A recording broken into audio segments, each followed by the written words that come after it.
মনে রাখবেন, অন্যায় ও অন্যায়ের সাথে আপোষ করাই সবচেয়ে বড় অপরাধ।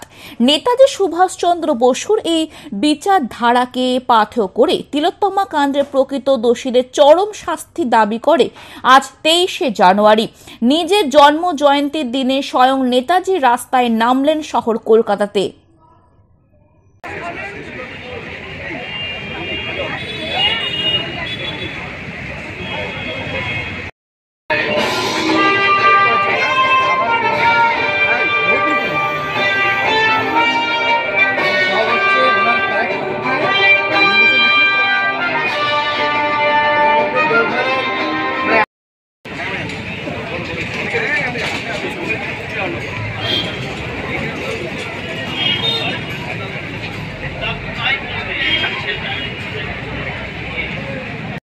अभी जन एक है, रंग रूप वेश भाषा चाहे अनेक है।